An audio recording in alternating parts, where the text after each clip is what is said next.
अस्सलाम वालेकुम dear students. आज हम आपकी खिदमत में हाज़िर हैं नए टॉपिक के साथ, जो कि 10th क्लास का मैथ्स का टॉपिक है और उसका नाम है एप्लीकेशंस ऑफ क्वाड्रेटिक इक्वेशंस। पिछले लेक्चर में हमने क्वाड्रेटिक इक्वेशंस का स्टैंडर्ड फॉर्म ये हमने सीखा था, और प्योर क्वाड्रेटिक इक्वेशन वो क्या होता है, और आपको कुछ होमवर्क भी दिया गया था, वो भी आपने किया होगा, यानी क्वाड्रेटिक इक्वेशन हम किस तरीके से बना सकते हैं।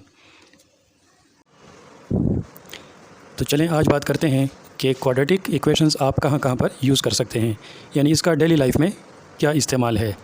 तो देखते जाएं। सबसे पहले हमने यहाँ पर एरिया का एग्जांपल लिया है। जब आप एरिया फाइंड करते हैं किसी रेक्टेंगल का, स्क्वायर का या सर्कल का, तो वहाँ पर आप क्वाड्रेटिक इक्वेशंस यूज़ कर रहे होते हैं। आपने बहुत सारे प्रॉब्लम्स एरिया के सॉल्व किए हुए हैं, तो यहाँ पर मैं आपको इसकी क्वाड्रेटिक इक्वेशन के साथ इसका रिलेशन बताता हूँ। यानी रेक्टेंगल का जब आप एरिया मालूम करते हैं और आपको इस तरह से प्रॉब्लम दिया गया हो कि एक रेक्टेंगल है और इसका जो आपके पास एरिया है वो 64 मीटर स्क्वायर है, और इसका जो विड्थ है, इसकी जो चौड़ाई है वो अगर आपके पास 3 सेंटीमीटर है, और इसकी लंबाई कितनी होगी। तो इस तरीके से जब आप ये प्रॉब्लम्स सॉल्व करते हैं तो यहाँ पर क्वाड्रेटिक इक्वेशंस यूज़ होते हैं। अब एक और तरीके से भी आ सकता है कि अगर आपके पास चौड़ाई x है और उसकी लंबाई x+2 है, यानी विड्थ आपको दिया गया है और विड्थ में कुछ इजाफा करके आप लेंथ निकाल सकते हैं, और आपको एरिया दिया गया हो फॉर एग्ज़ाम्पल 64 मीटर स्क्वायर, तो फिर यहाँ पर भी आप क्या कर सकते हैं, क्वाड्रेटिक इक्वेशन को यूज़ कर सकते हैं। तो देखें, एरिया हमारे पास क्या होता है, area of rectangle is equal to length multiply by width. अब यहाँ पर अगर इसका जो विड्थ है ये अगर 10 हो और इसमें 2 इजाफा करें तो ये 12 बन जाएगा, तो 10 × 2 12। इसी तरह अगर ये 8 है तो ये 10 बन जाएगा। अगर मैंने विड्थ को लिया विड्थ को अगर मैंने x लिया तो लेंथ इसका क्या बन जाएगा, x+2 बन जाएगा। तो इसको अगर हम यहाँ पर लिख लें, area is equal to 64 metre square होगा, और लेंथ आपके पास है x+2, और इसी तरह विड्थ जब आप x यहाँ पर लिख लेंगे तो यहाँ पर 64 इक्वल टू x² + 2x ये बन जाएगा। अब इसको आप 64 इस साइड पर ले आएँ तो 0 is equal to x² + 2x - 64। तो ये आपके पास एक स्टैंडर्ड क्वाड्रेटिक इक्वेशन बन चुका है। तो देखा आपने किस तरह एरिया के क्वेश्चंस में हमारे पास क्वाड्रेटिक इक्वेशन बन जाती है। यही तरीका हम स्क्वायर के लिए भी यूज़ करेंगे। एक साइड उसका x है और दूसरा साइड भी x है। लेट्स सपोज़ इसका एरिया है 36 मीटर स्क्वायर। तो स्क्वायर में आपको पता है कि चारों साइड्स की जो लेंथ होती है वो बराबर होती है, इक्वल होती है। तो इसके एरिया के लिए हम कुछ इस तरह से इक्वेशन बनाएंगे, area is equal to length multiply by length. इसमें विड्थ का तस्वर नहीं होता क्योंकि चारों साइड एक जैसे होते हैं, तो इस वजह से हम यहाँ पर लेंथ का जिक्र करते हैं, एक साइड की लंबाई और दूसरे साइड की लंबाई। तो अगर लेंथ आपके पास x है और दूसरा लेंथ भी आपके पास x है, तो यहाँ पर क्या बन जाएगा, 36 is equal to x multiply x, यानी 36 इज़ इक्वल टू x²। तो ये हमारे पास एक प्योर क्वाड्रेटिक इक्वेशन बनती है। इसी तरह आपने सर्कल का एरिया ये भी आपने फाइंड किया होगा पिछली क्लासेस में। तो एरिया ऑफ सर्कल, इसका फार्मूला आपके पास होता है a is equal to πr²। ये r यहाँ पर रेडियस होता है और इसके ऊपर हम स्क्वायर लगाते हैं, तो इसका मतलब है ये भी क्या बन गया, क्वाड्रेटिक इक्वेशन बन गया। अब बाकी एरिया की वैल्यू और पाई की वैल्यू ये आप ले सकते हैं, अपनी तरफ से कुछ लें और क्वाड्रेटिक इक्वेशन बनाएं और इसको आप सॉल्व कर सकते हैं आर के लिए। तो आर क्या होता है, आर हमारे पास रेडियस होता है, यानी सेंटर से लेकर सर्कल की बाउंड्री तक का फासला, ये रेडियस कहलाता है।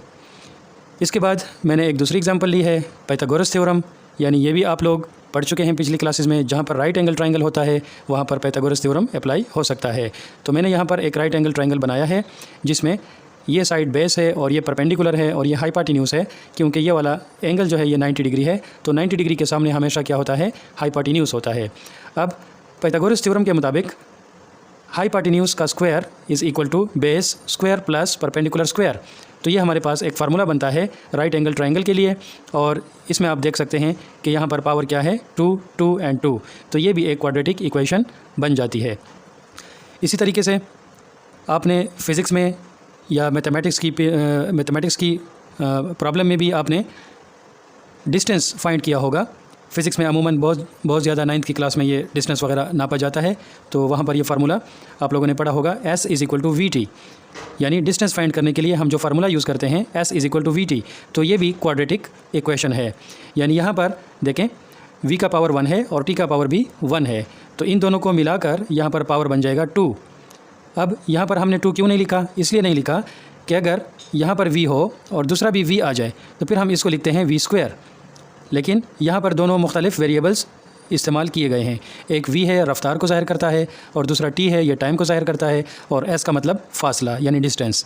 तो S = VT। यहाँ पर टोटल पावर क्या होगा? 2 होगा। तो ये भी हमारे पास क्वाड्रेटिक इक्वेशन की एग्जांपल है, एक एप्लीकेशन है। इसके बाद चौथा जो मैंने एग्जांपल लिया है जहाँ पर हम क्वाड्रेटिक इक्वेशन यूज़ करते हैं, वो कुछ इस तरह है कि अगर हमें 2 कंसेक्यूटिव नंबर्स फाइंड करने के लिए कहा जाए और उनका प्रोडक्ट गिवन हो, दोनों नंबर्स का प्रोडक्ट गिवन हो, to find 2 consecutive integers when product is given, तो इस सूरत में भी हम क्या बनाएंगे? क्वाड्रेटिक इक्वेशन बनाएंगे। यानी अगर एक नंबर हमारे पास x है तो दूसरा नंबर क्या होगा? x+1 होगा, तो ये कंसेक्यूटिव हमें देता है। यानी अगर एक हमारे पास 8 है तो दूसरा 9 होगा, अगर एक 7 है तो दूसरा 8 होगा। इसको हम कहते हैं कंसेक्यूटिव इंटीजर्स। अब इनका अगर प्रोडक्ट लेट सपोज़ यहाँ पर 56 लिया गया है, तो फिर इसकी हम इक्वेशन कुछ इस तरह से बना लेंगे, x और x को मल्टीप्लाई करके ये बन जाएगा x² और x × 1 ये बन जाएगा x = 56। अब 56 को आप लेफ़्ट साइड पर जब लेकर आएंगे तो ये कुछ इस तरह से होगा, x² + x - 56 = 0, जो कि हमारे पास स्टैंडर्ड क्वाड्रेटिक इक्वेशन बन चुका है। तो देखा बच्चों आपने कि हम क्वाड्रेटिक इक्वेशंस को अपने डेली लाइफ में किस तरीके से यूज़ करते हैं। इनके इस्तेमालात और भी ज़्यादा हैं और भी हैं, लेकिन यहाँ पर फ़िलहाल आपको ये 4 एग्जांपल्स लेकर समझा दिया गया है कि क्वाड्रेटिक इक्वेशन कहाँ कहाँ पर यूज़ होते हैं। उम्मीद है आज का लेक्चर आपको पसंद आया होगा। हमारे चैनल को लाइक करें, शेयर करें, सब्सक्राइब करें और बेल आइकन को दबाना मत भूलें। अल्लाह हाफिज़।